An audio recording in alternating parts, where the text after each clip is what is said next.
Hello, everyone who is listening or looking at this panel discussion in DgO 2020, which unfortunately, due to the COVID-19 issue, had to be done online. And we're here today, four of us in this panel: myself, Yannis Charalabidis, Leif from Norway, Gabriela from Austria, and Jeremy from Denmark. So south and north of Europe and a little bit of center. Maybe I say a few words about myself. I'm working in this domain for about now, maybe 15 years, maybe a little bit more. And I came from a company before. I was working for 10 years in an ERP company, Enterprise Resource Planning, in a software company. My background, my degree was electrical and computer engineering. So I was, and I still am a little bit, a software guy. And maybe I stop sharing this so that you see us. And the last years, maybe a little bit than 10 years, I'm assistant and now a professor in University of the Aegean, in the beautiful island of Samos, that all of us, apart from Jeremy, have been.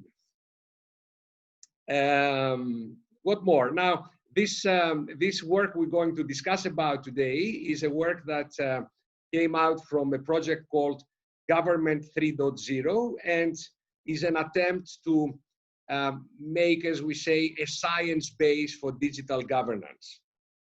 And okay, this might take a few years, but today, at least in these 45 minutes that we have, less than an hour, we're going to discuss a little bit how we are going to attempt this. And as you will see, we have started also several different initiatives to conquer this goal. So I pass the floor to Gabriela to say a few words about herself. And then, Gabriela, you pass to the next and so on. Okay. Yeah, thank you, Yannis, for these invitations. A pleasure to be here discussing this topic with you. So my name is Gabriela Viale Pereira. I work as assistant professor for information systems at the Donau-Universität Krems in Austria, at the Department for E-Governance and Administration. And I'm also a research fellow at the CTG at the University of Albany in the United States. So I have been working on digital government and smart cities since 10 years. So my master, my PhD, and my postdoc was all in this field. So my background is on informatics and then business administration, always with focus on these two pillars. And then I have also a postdoctoral degree from the Center for Research on Public Administration and Government at Getúlio Vargas Foundation in Brazil. And I'm currently the project coordinator of the CAP4City project with the goal of strengthening governance capacities for smart, sustainable cities in Latin America, especially. And I'm also the principal investigator at my university of the Erasmus Gov 3.0 project mentioned by Yannis before. So basically our goal in this project is to establish Government 3.0 as a research domain. And creating a master curriculum addressing the needs of this new digital government stage. Yeah, that's all from my side. I'll pass the word on to Leif. Yeah, thank you. Thanks a lot, Gabriela. And thank you, Yannis, for the invitation and also for setting this up. My name is Leif Skiftenes Flak, and I have been in the e-government area for almost as long as Yannis, I think. Started in 2002.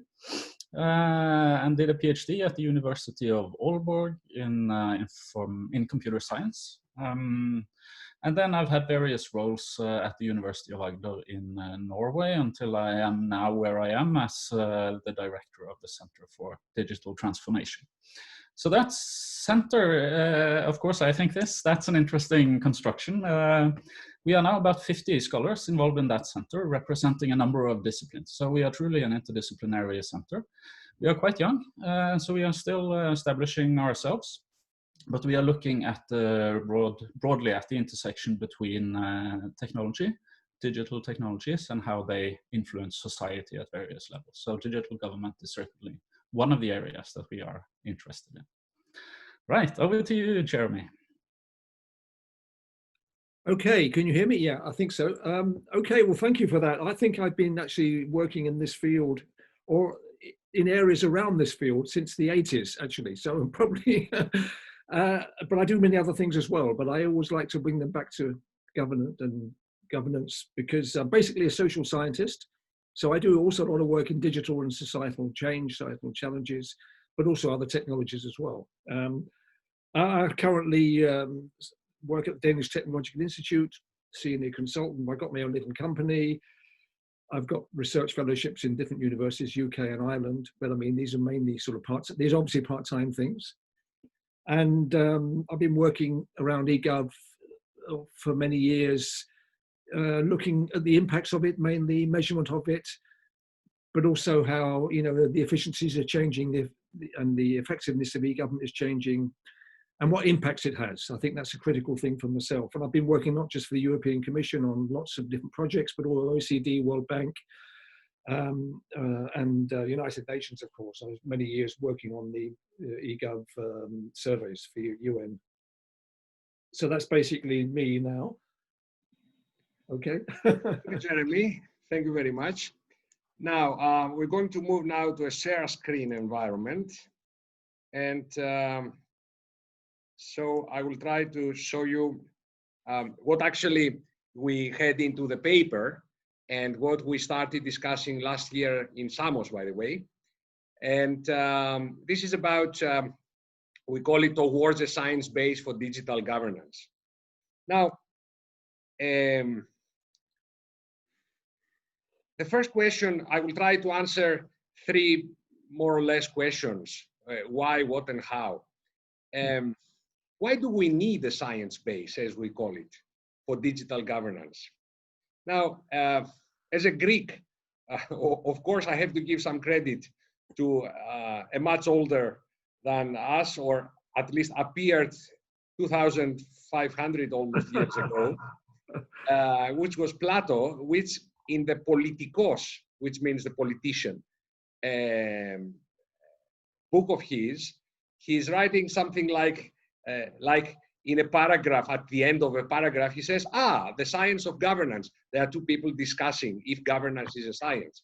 And after all, after a long discussion, they come to the conclusion that yes, this is a scientific domain and is also one of the most difficult, but also the most important of all. Okay, maybe during the years, we lost this element of governance. By the way, they're discussing about governance as a whole, not only digital governance.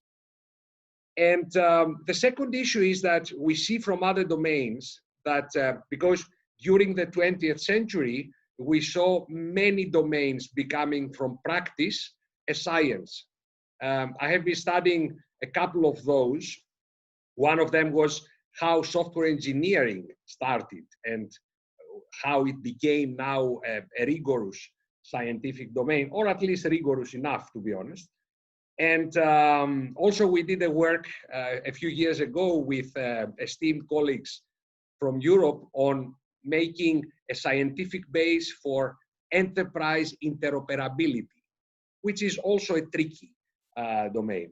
The idea is that if you make something more organized, if you make it more rigorous, if you make it more sturdy, let's say, in its methods and everything, then you can have the results, let's say, of this. So to be predictable, for example, to have minimum solution time if you are going to solve a problem, to maximize the gain, to avoid the failure if this can be done. And at the end, to bring some better quality of life for citizens, because actually we're talking about something that impacts societies a lot. Now, also it's interesting that there are neighboring domains. So there are other domains that are well formulated, like computer science, for example, which has to do a lot with digital governance, like management science, like law even. And these can bring also more value to the experiment. But what is this digital governance science base? Can someone give an example of when will we decide that we have this domain? So I try to mimic a little bit, or to take the paradigm of someone much more important than me, of course. And I came out with this Charalabidis test on digital governance science base that says digital governance is or will be a well-structured and managed scientific domain if anytime we take two independent, randomly selected experts, so the practitioners of this science. I always have in mind medicine. So if we take two doctors, let's say, of this new science, and we expose them to the same situation, we might call it a problem, and then we let them work separately in closed rooms. Then, by using the elements of this scientific domain, if they are so well formulated, standardized, and known, then they will come to the same diagnosis, more or less. They will say, the problem is this one. And they will have also some means to present it and describe it in a way that is unique. And then also, and most difficult maybe, to propose the same set of actions, something that today, basically, I've never seen in my life so far, in my experience so far. Okay, some issues are quite complex and we cannot expect to be totally the same in diagnosis and prescription, but of course we need something more than just hints or, let's say, your internal knowledge anytime. So I will try to, and this is my slide before the last when it fills in. What are the elements? How do we see this? How are we going to make this happen?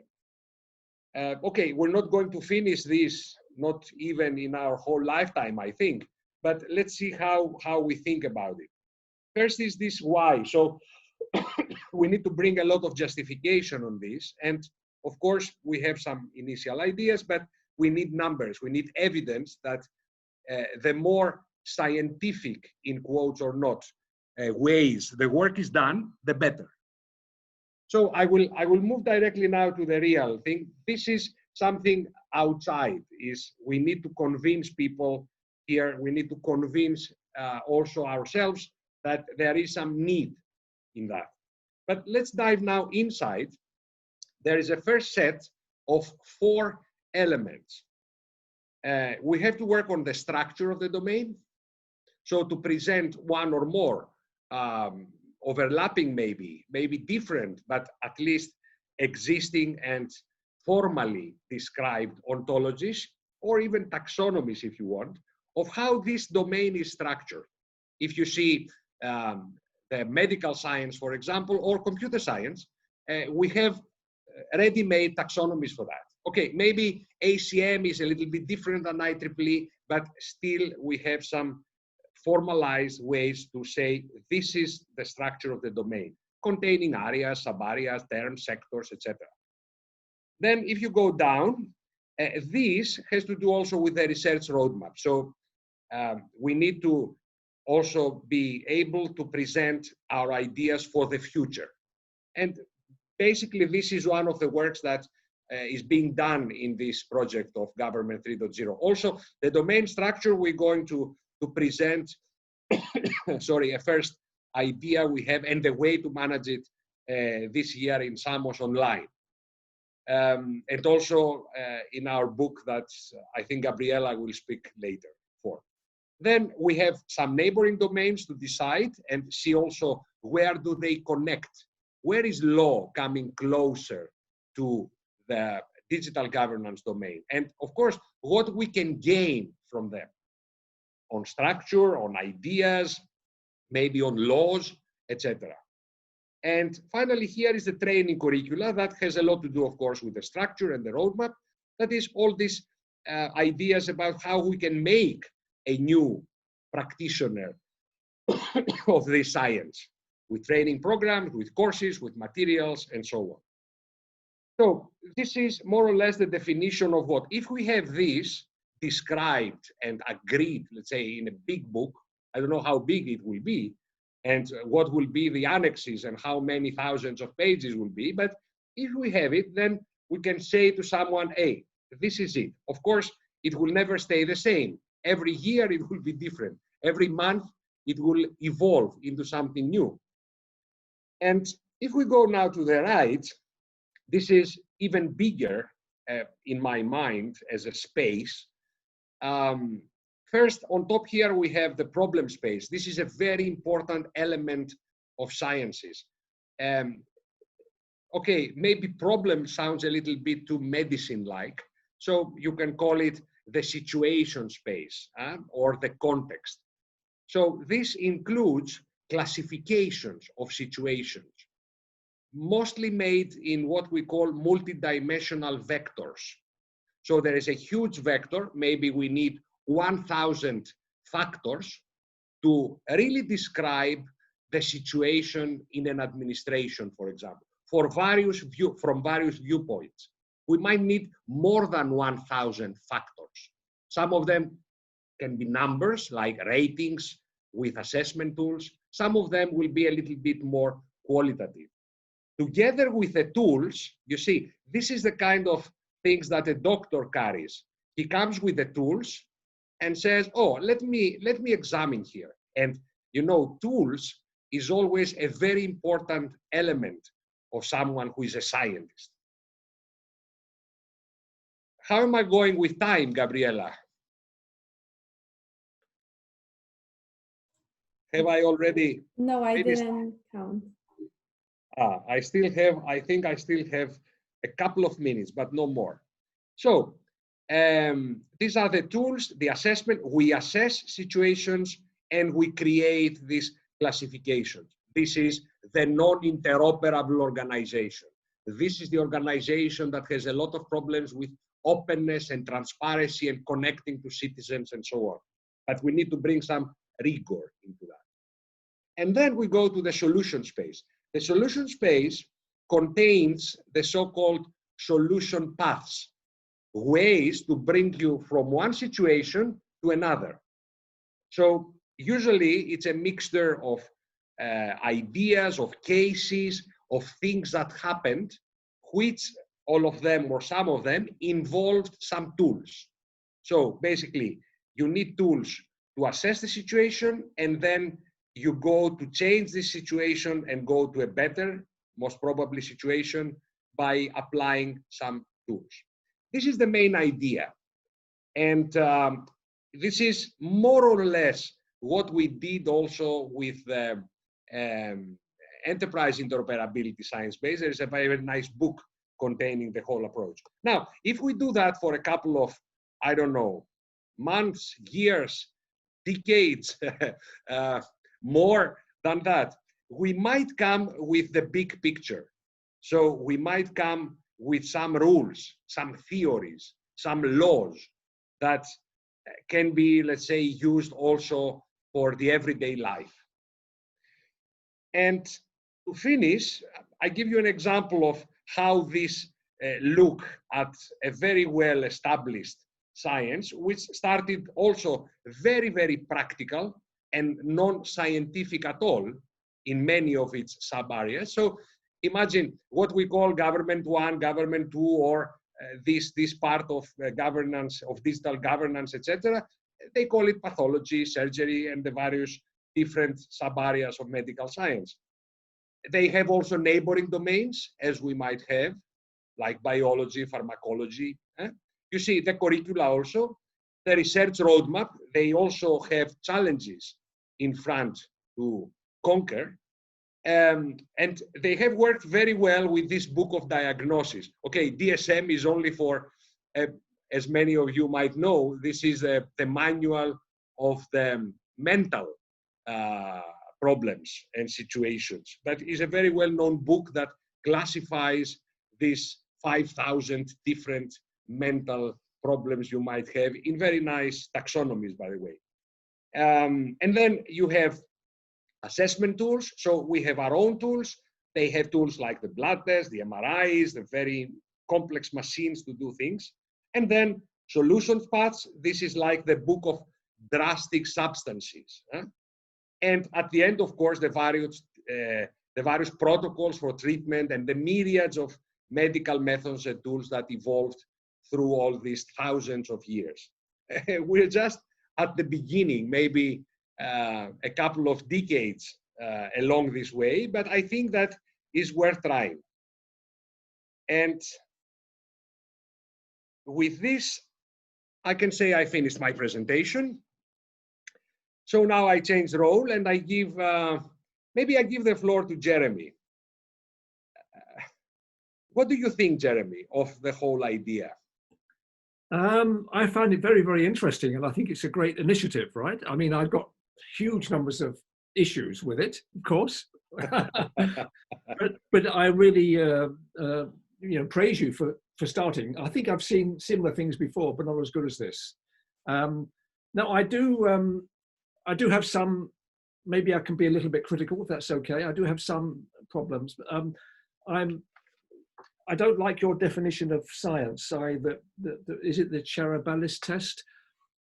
Very much. I can see why it's there, but for me, science is not about getting the same results. Science is about the method, the scientific method, and that's not covered at all in your paper. Obviously, you talk about research methods, I think once or twice, but not necessarily the same as science methods. But so I think it's, and you hint at it, talk about hypotheses and experimentation, but of course the scientific method is broader than that, right? And I think for me that is the foundation of science and the foundation for what should be a scientific base for this. And of course, we're talking about digital government, I beg your pardon. And we used to call it online government. All these things change, right? But I prefer digital government. But we're talking about not really the pure sciences, but the social sciences, which will use scientific method, but they have different maybe tools, toolboxes, and they may be using more qualitative methods and different approaches. But basically, they're trying to be scientists, and I think they succeed. And I think the digital government should be the same as that, using this science toolbox. It's not just the tools; it's also the frame of mind that the scientists should approach. Always inquiring, actually trying to get a different result. Actually, so getting the same result as someone else. Reproducibility is of course important, but it's basically saying that the scientist is always exploring and pushing the edges and seeing what is new, because the context is always new anyway, right?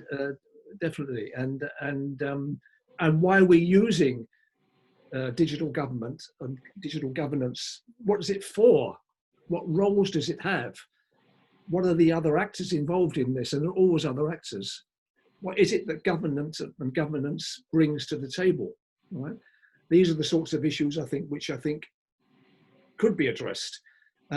Also, I think the whole idea of what government is for and what governance is for is about what impacts it has. And we can see now with the COVID and the changing, deglobalization is taking place. We've got these big threats with climate change. The government has suddenly become important again. I mean, we can discuss this forever, but I think these aspects are really critical here for digital governance. How basically digital tools can make government as an institution and governance as a set of processes and procedures, how that can be applied to the societal problems we have. I think that's what I miss. But I'm focusing on the criticisms. I think it's a great start, and I congratulate you for that. Okay. Maybe I give the word to Gabriela to say a few words on this issue. Yeah, sure. No, I completely. As you understand, Jeremy, we all have also, our own skepticism about what we're doing. This has been done before, and maybe sometimes it has not been done the right way, and we might not also have the right way. So we need to discuss a little bit. But all scientists are skeptical, right? So that's a good start. Okay. And we are definitely addressing some of the aspects Jeremy mentioned in the Gov3 project, and I will present very soon the curriculum development, because I think the developing skills and capacity are very important for actually develop these planning research initiatives and develop this community of science, practice, and training network for developing the field or establish the field even more, especially because of the organizational change that the field requires. So these capacities has to be understood. I'd like very much your point on the roles that were not addressed here, but we actually addressed these in the curriculum development to understand what kind of roles and responsibilities are there in the digital governance domain to be trained to develop those skills to address these specific roles. But I think one point I liked in Yannis' presentation is this foundation of the domain. And I think we do have elements of science in this way, that we have this evolving conceptualization of government that goes from 1.0, that's focused on digitalization, to 2.0, that's more this participatory government and approach, and then to the government 3.0, that's mainly on the disruptive technology adopted by the governments to actually improve the service delivery, to have a more data-driven decision-making, to engage with different stakeholders for providing and addressing these different challenges. And I think since government 3.0 is affected by these new ICT developments, is of great importance to understand and leverage the new disruptive technologies, combine these with the previous or to the established information systems and service, but especially to address societal challenges and problems, providing new models for operation, tactical, strategic decision-making in the public sector as a characteristic of science that combines a bit what Jeremy said on addressing this new societal challenge and problems. So I think we are on the way to address these issues. Certainly the challenges and the societal challenges need to be included very clearly in the map somewhere. Maybe in this rationale, why we need all this. We need to conquer specific challenges. What do you think, Leif, on the broad idea? I'm fortunate to be part of this. I like the idea. I think digital government 1, 2, 3, whatever we call it, has emerged over 20-ish years as a scientific field, but still it's somewhat immature as a field. So I think there is certainly room for doing what we are trying to do, and I'm not sure we will end up with a perfect result, but at least we are attempting to provide some structure and some clarity to the field. And perhaps a couple of things that hasn't been mentioned so far is the importance of some core concepts in the field that we have a shared understanding of, and that may be hidden in your graphic, Yannis, I'm not sure. But still, I think that's important. You know, I'm doing interdisciplinary research now with colleagues from other fields within the social sciences, trying to study the phenomenon of sustainability. And it turns out we have a very different understanding of the concept of sustainability if we come from sociology or information systems or management science or political science. And the same applies to our field, because now I'm going through the literature on e-governance. And that's interesting because there are many interesting papers on e-governance. But there are also several understandings of governance here. So if we can't agree on on the basic building blocks of our science, then there is room for more work. And also fully agree with Jeremy in that we should have some understanding of these scientific methods. And that's something we have discussed locally in my university. Is there a specific scientific method that is particularly well suited for digital government? And of course, we haven't really managed to agree on this, but several people point to design science as something quite promising in this area. Yeah. So that's the only one. Can it be only one method? It's no. Combination. Yeah. Exactly. I'm expecting a chapter in our book on this. I managed to recruit a very important author to make a chapter on this one. So maybe we hear Gabriela's position. We listen and we see also. your initial presentation in that? Yes. So the idea is that Gabriela will make a presentation, and then we have another question to discuss.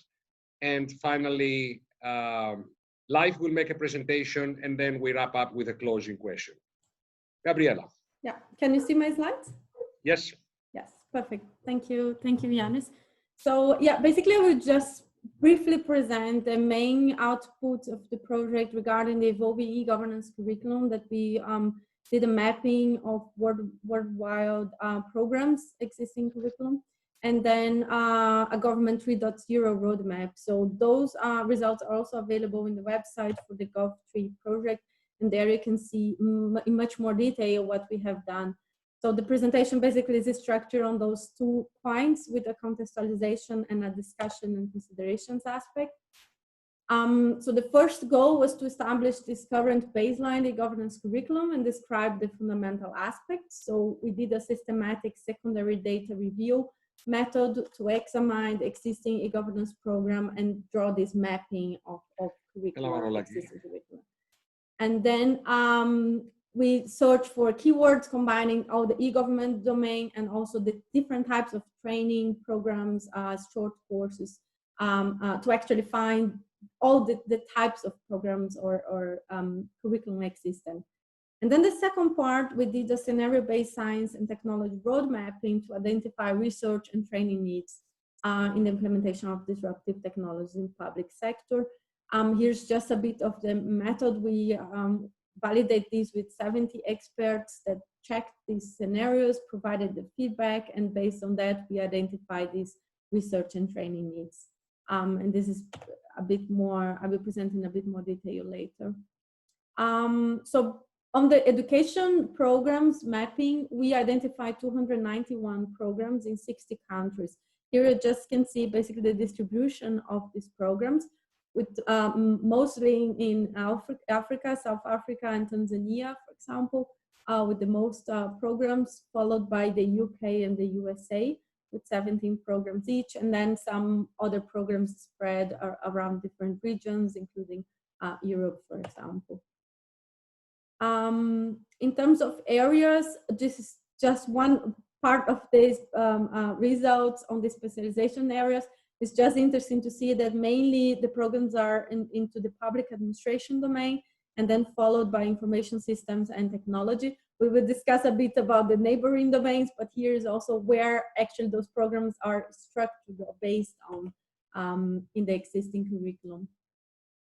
And then after analyzing all this data, we came to some recommendations and challenge for actually developing one curricula that address all these issues. So as Jeremy mentioned before, there's a lack of proper definition of roles, responsibilities, competencies, and skills to efficiently cover the governance training needs. So this is also part of the research needs to understand the field a bit better. This existence of a dichotomy between specialized programs of the governance or multidisciplinary ones. Either the programs are too technical and they are based on technical faculties, or they are non-technical, but we could not find programs that actually are interdisciplinary and combine these different fields, but we see the importance of that.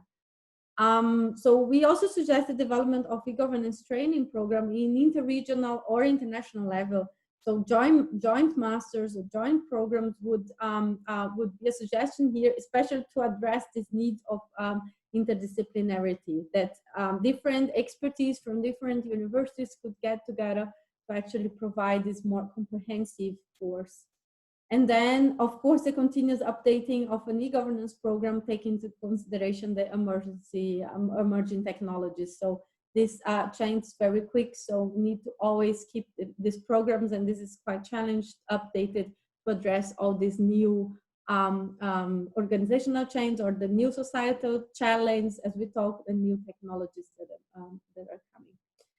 So the next step from this research was to actually identify the current educational needs, to find the gap between what's offered, what is there already in the existing programs, what are the demand from government institutions and for the digital government domain, and then to try to find this gap and to actually cover this gap with an e-governance training curricula. A second part of the research, so by trying to identify these research and training needs, we did this scenario approach, and we validate this with experts. Here is just also a summary of the results. So basically we found 6 main research needs that focus, for example, on the technical part of these disruptive technologies, standardization, interoperability of disruptive technologies, especially to implement only principle and open linked government data. Then we found that stakeholders analysis and engagement is really important in almost all, in basically all the applications of government 3.0 and all disruptive technologies. So this also will support, for example, having different stakeholders in the process might help with developing trust and confidence on this use of machine learning and artificial intelligence, for example, for decision making in the public sector. So we can increase trust and acceptance of these technologies by engaging different stakeholders. We found the need for also research need for evaluation and policy making, for data security and data privacy in most of the technologies as well. Here emphasize also on the blockchain technology that needs specifically approach and legal frameworks for tackling these technologies. Then the automated decision making that actually provide real-time decision, but has this challenge related to transparency and accountability of using artificial intelligence in decision making for public sector, and the need for a legal framework, legal status on that. And then the ethical issues that one example here for IoT would be the sustainability. We also talked about sustainability of sensors, infrastructure in rural areas, for example. This is one aspect that came as a research need for IoT technology, for example. Gabriela, I would Yes? like to start wrapping it up in 3 minutes. Yeah, that's the final slide. Yeah.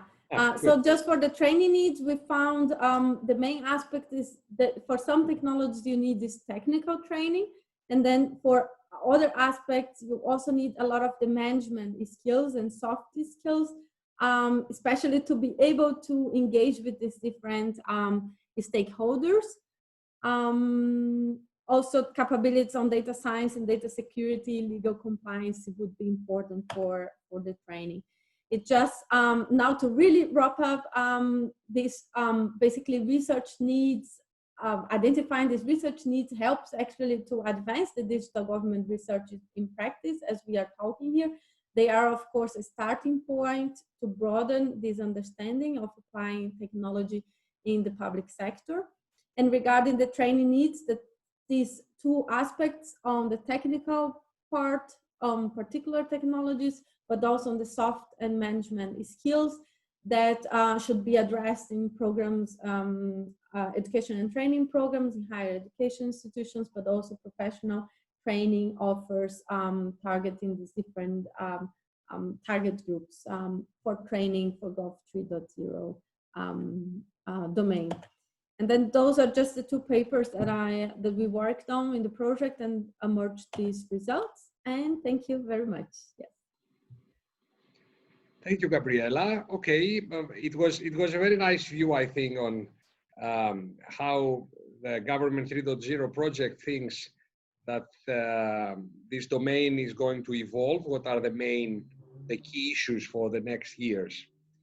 And drawn from that, because we saw a lot of technologies, we saw a lot of application domains, we saw a lot of connecting things that might not be directly and only to be achieved by people like us, by digital government experts, but we need a lot of more disciplines around us.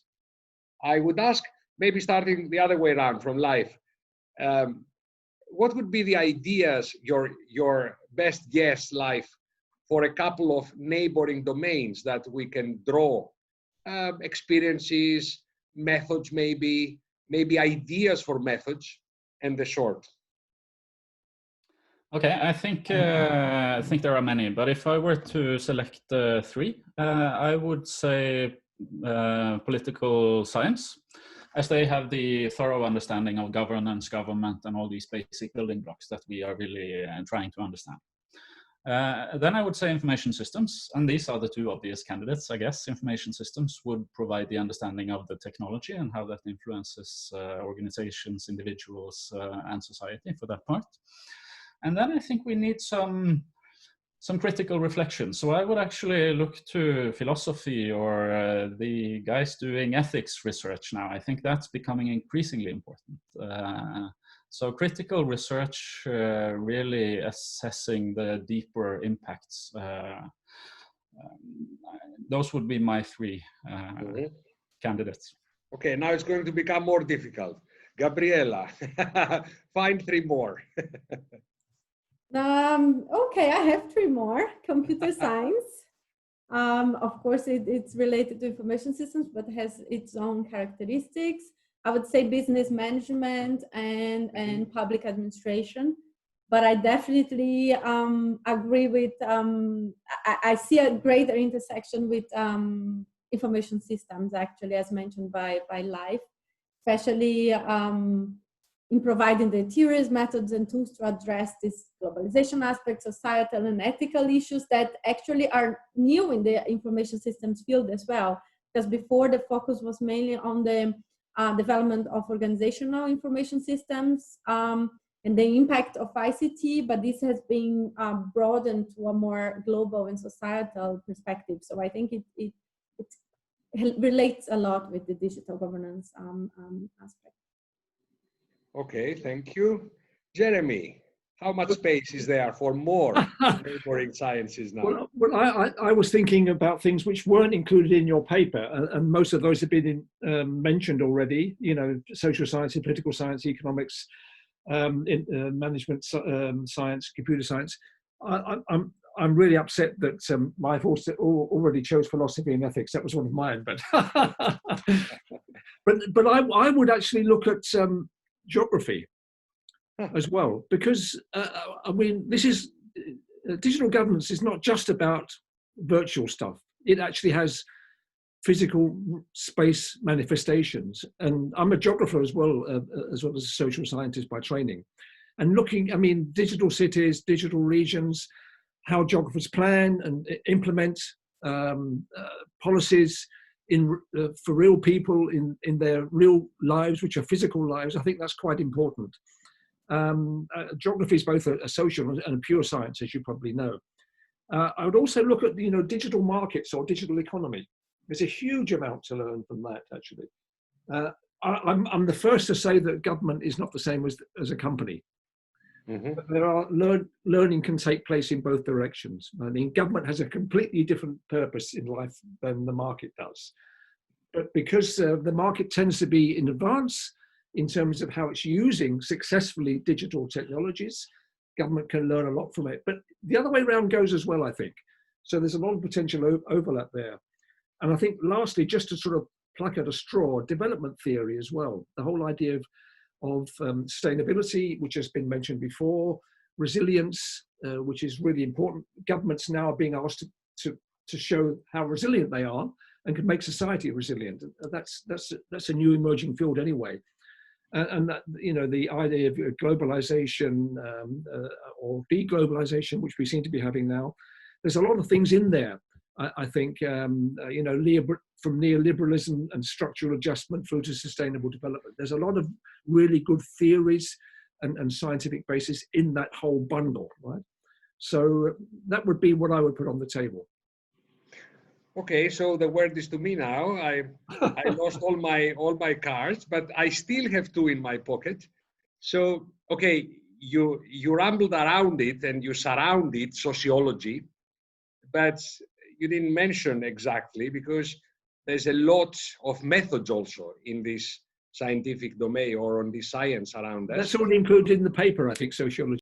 Yeah, but maybe I will add another one that is not included in the paper, I think, and not been mentioned up to now. And is one of my favorites, I think, we need it a lot because as a systemic issue, we need to go sometimes very deeply into the human nature. So I would add a little bit of psychology in there on how especially we make these collective decisions that every now and then changes governments and changes leaders, and we are being trapped into solutions, or we are being carried over, and then we say, no, we didn't want to do that.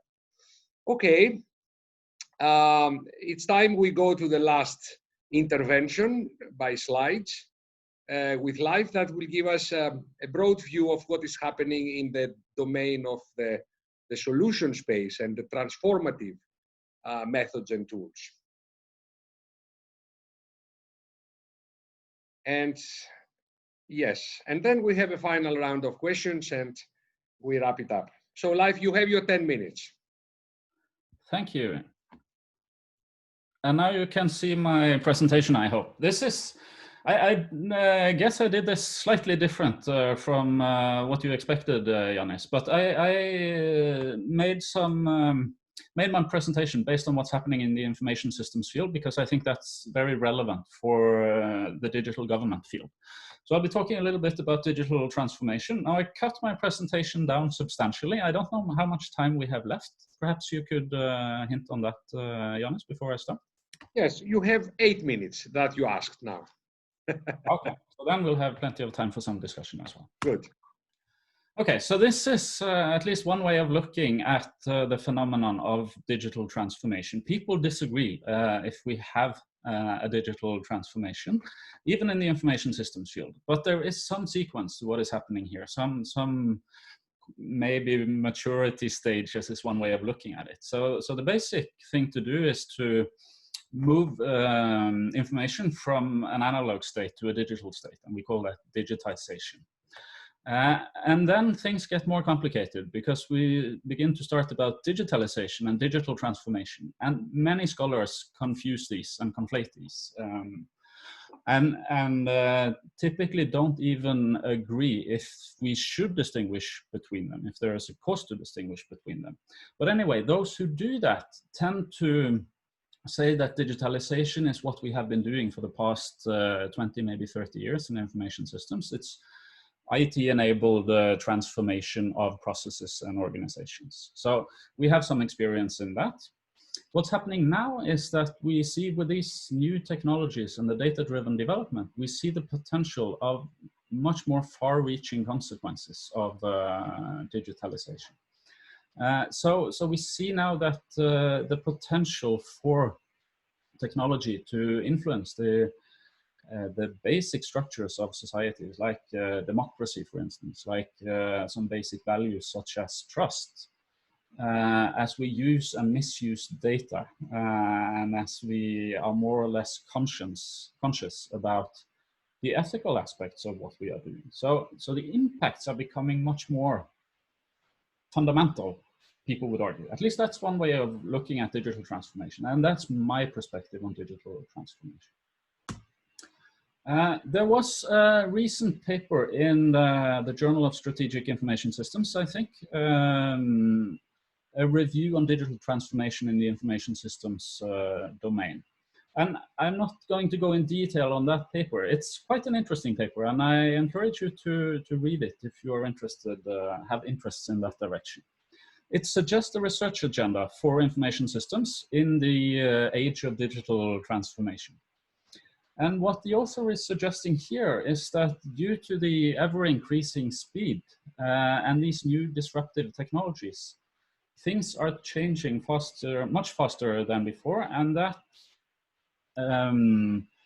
leads us to, it should lead us to understand dynamic capabilities, how we treat, how we manage our organizations, how we manage our objectives in a world that is changing quicker and quicker.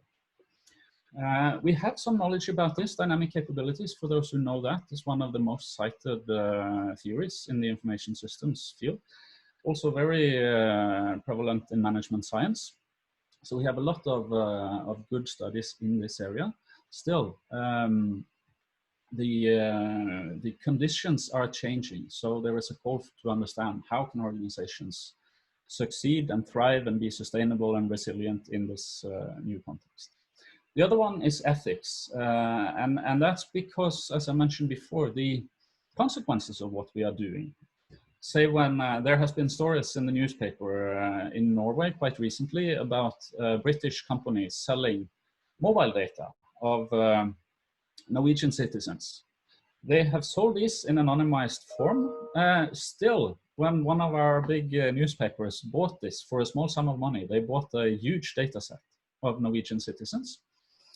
They were anonymized, but they could quite easily identify people based on their behavior patterns from the mobile data. Just by looking at where they spent the night, for instance, they could identify people. And then they could really follow people in great detail, what they had been doing for the past couple of years. So that's what can happen. And that is why one example of why we should be concerned with the ethical side of a data-driven society. And this is certainly relevant for the government domain. And just to further just outline some issues that I think will have implications for the solution space for digital governance in the future. In addition to the two I have mentioned, I think there is a need to mention sustainability. Sustainability is on everybody's lips, but it is, what should you say? It's almost an empty concept because people are using it without assigning meaning to it. Still, I think the digital government domain needs to assign meaning to this concept and really do research on how we can use technology to further and improve sustainability. Then obviously we have some issues related to resilience. As Jeremy mentioned, we are increasingly relying on digital infrastructures and security becomes very important for us.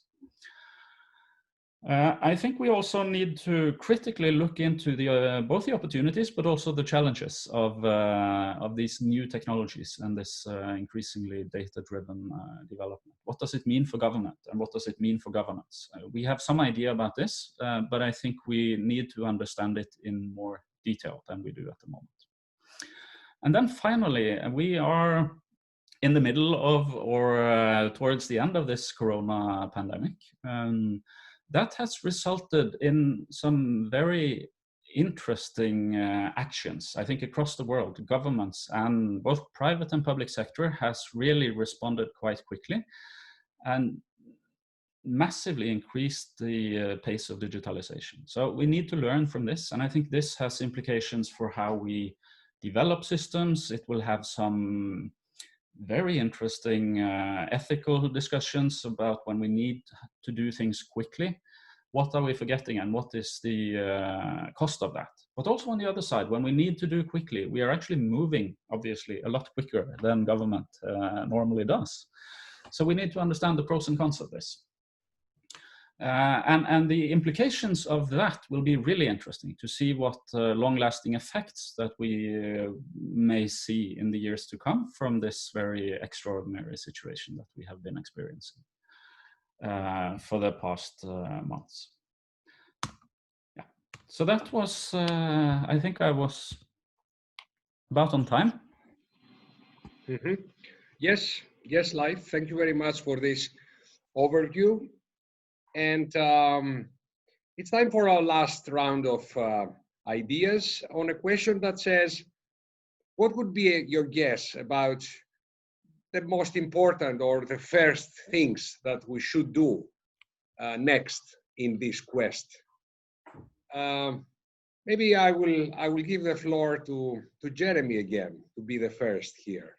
As you know, you are not so well acquainted. We started this last year in Samos, so all of us three have been working towards that. We have been making now organizing this book publication. So more or less we have some ideas. But what would be if we put you in the driving seat and we say you get the resources and you go after this challenge yourself? Okay, well, thank you. Well, I was going to come to Samos once. Do you remember? I don't know why it didn't happen, but one of those things. No, just to be quick because I know time is short. But I like all the presentations. A couple of things Leif said I think is really important.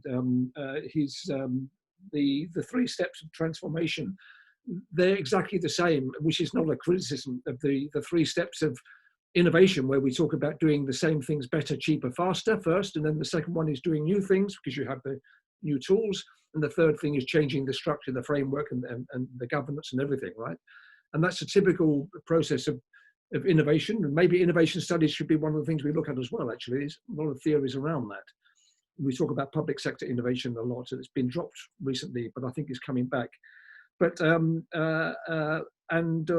also looking at the ethics slide, which Leif showed as well, it reminds me a lot. I did a lot of work, and I still do, with the UN on what they call good governance, and that's many of those points you showed there are very similar. You know, obviously we have efficiency and effectiveness, we have equity, transparency, accountability, responsiveness, participation, inclusion. I could go on, ethics as well, right? And I think those are some of the high-level impacts which we should also bring back into this discussion, I think, which I mentioned before. But I think also what I would also do is actually try to introduce looking at the role and relationships of government with other actors as well. The role of government is changing. It's been pushed in the background a little bit to some extent because of the, you know, the sort of the idea that the market does everything. But now with this big reset, with COVID-19 and all the other things that's happening, you know, the World Economic Forum is talking about the big reset. Government suddenly become essential again. And David Ossimo wrote a paper in the Lisbon Council recently, government services are now essential services. I mean, they always were, of course, right? But the mindset is changing. And people who were saying government's role should be small are now saying, well, maybe, you know. So I think that's a very critical issue. And I think the last thing I would say, because there's so many things to say, but I think in going back to your paper, you've got 3 waves. I think there should be a 4th wave, but you miss a critical one. The first wave is not elements. The first wave is actually scoping and drawing the boundaries around what you mean by digital governance. This is what we call elements, by the way. Well, it's not very clear from the paper. Okay. Because I'm all the way through, I'm very unclear what you mean by digital governance. Do you include technology in that? I mean, are you including robots and drones, which need digital, but they're physical manifestations, or are you just talking about the virtual stuff? What about the overlaps with the other sciences which we've talked about? I think we do need that scoping. Yeah, actually, and it's not clear from the paper that is being done, but I can see maybe it could go in the elements part. I mean, there's lots of other things I would talk about, but I know time is short, and my wife wants to serve me dinner shortly, right? So I'll hand over the baton to the next person. Thank you. Okay, Gabriela, what would be your agenda? Yeah, I do have, of course. I actually have 3 points. I first believe there is a need for bridging research, practice, and education to strengthen the scientific domain. I think we can use transdisciplinary process for connecting the different stakeholders and from science, especially from science and practice, to create solutions that will address the real needs and societal demands. So we talk a lot about interdisciplinarity, but I think this transdisciplinarity also to promote a closer integration with practitioners is very important. Then my second point is about developing theories. So either imported from the before mentioned many neighboring domains that we discussed, or to create completely new theories that can serve as foundation for digital government research. And then finally, to promote a diversity of methods, research methods to study this challenge of this discipline that is such a multifacets. And then I have some guidelines on how to do it. So one is to actually finding new ways to utilizing disruptive technologies in a unifying and synthetic way to lead to major transformation of public sector. So not looking to the technologies alone, but trying to find integration between them. Multidisciplinary policy modeling, simulation, and analytics approach, mainly for contribute to this evidence-based decision-making, but especially for tackling this major societal challenge. Then advanced public value co-creation methods in practice. I think we didn't talk much about co-creation here, but to design and implement effective public policies and valuable service for the citizens and for the society in general. And then finally, a synthetic ICT-enabled application for policy making in the way of or aiming at tackling these critical societal challenges and problems that I can cite many here: increasing inequalities among citizens, regions, and countries, poverty, social exclusion, and then some other that we mentioned during those this discussion. So those are my points. That's a lot of things. We have much less in our minds. Leif, what do you think should be our next steps? I think before I mention a possible step or two, I think we should also acknowledge that the digital government domain has done many good things. I think we should be proud that we have established our conferences, our journals. It is now, I would say, a recognized field. You can discuss if it's a subdiscipline of IS or public administration or whatever it is. But it's certainly a recognizable field. That being said, I think it's still important to really see if we can move closer to agreeing on the basic concepts of our field. What are those? And I have some ideas of what those could be, but that's something we could perhaps give more room to in our journals and in our conferences to really establish the field. I think the digital government domain seems to agree with itself, the boundaries of the domain, but that's very implicit and it's not so explicit. And I think we should make it explicit. And I think that's one important step in maturing the field. Okay. Yeah, that was what I meant by the first wave, which you said was covered by elements. I think Leif expressed that extremely well. So yeah. I think that needs to be more explicit, I think. Yeah. Okay, I might have more on this direction, but I will only say at the end that what I would have in my agenda for the next months, let's say, is discussing. So we started the discussion. We did a good part of the discussion today. I will just draw your attention to this call for papers, which is still for chapters, for the book of Scientific Foundations of Digital Governance and Transformation. It's still on for almost a month. And this is a book that is going on now for maybe 6-7 months as a call, and we have drawn some attention already. And I think we will have a nice outcome from here. Second opportunity is, okay, it's Samos, but it's going to be Zoom Samos. So this year is going to be online, but still it can be a very good place for discussion. We have at least one workshop dedicated to the science base of digital governance. The program will be out very soon, and it's a month from now, online for 2.5 days, and then we have the school until the end of the week. Let's see how it goes, how you will smell Samos through the Zoom system, Leif. And then also, but there is some Greece coming on the way, apparently for all of you, I think. Let's hope that everything will go fine, and we have IceGov Real in Athens. And September 22, the day before the official start of the conference, we have this workshop, the workshop 5, on scientific base for digital governance again. And this will be also some good time to discuss and exchange ideas to go things forward, to bring things forward. So I think with this, I can thank you all for being here. Let's stop sharing. Okay, thank you all for being in this afternoon for the DgO conference. And our session will be online and will stay forever, huh? Apparently. Digital preservation will do the job, and this will stay for many, many years to come. Thank you all. Is that a threat or a promise? Depends. Thank you, Yannis. Thank you, Gabriela and Leif. It's been a great pleasure. So see you in Athens in September. Hopefully. Thank you from me as Yes. well. It was a Thank you, pleasure. guys. Thank you. Bye-bye. Thank you. Bye.